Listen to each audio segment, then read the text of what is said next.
Jelly Slice 是一道经典的甜点，分成3层制作，步骤简单又疗愈。第一层是饼干底，准备1包 Marie 饼干，放入密封袋中敲碎。如果你的家里有食物调理机，那会更方便。取2杯饼干屑备用。接着融化170公克的奶油，倒入饼干屑中，搅拌均匀。然后倒入容器中，用马克杯将饼干层压紧压实，较弱则可以用奶油刀辅助整理。放入冰箱冷藏大约15分钟。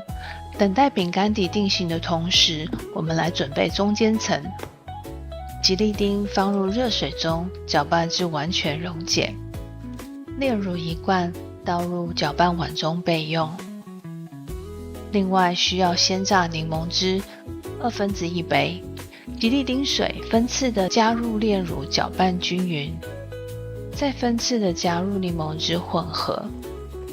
加入柠檬汁之后，你会发现混合物开始变得比较浓稠，这时候就表示我们的炼乳糊已经准备好了。此时在冰箱里的饼干底也大致定型了，慢慢将炼乳糊倒入容器中，用抹刀抹平，再用手指轻弹容器的边缘，帮助气泡释出。盖上盖子，放回冷藏3到4小时，直到完全凝固。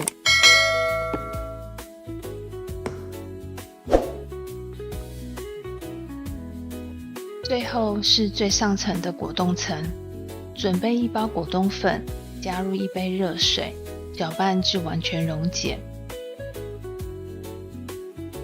再加入半杯冰水降温，等到降至室温后，取出冰箱中的半成品，慢慢将果冻液倒入，可以使用汤匙缓冲，避免冲破下层炼乳。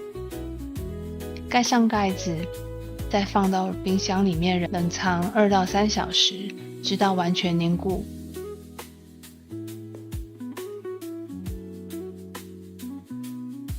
凝固完的 Jelly Slice 轻轻切片就可以享用咯。入口是清新的柠檬香气，微酸刚好中和炼乳的甜，底层酥脆的饼干不会太甜，3层的口感层次丰富，清爽不腻，越吃越爽脆。澳洲经典 Jelly Slice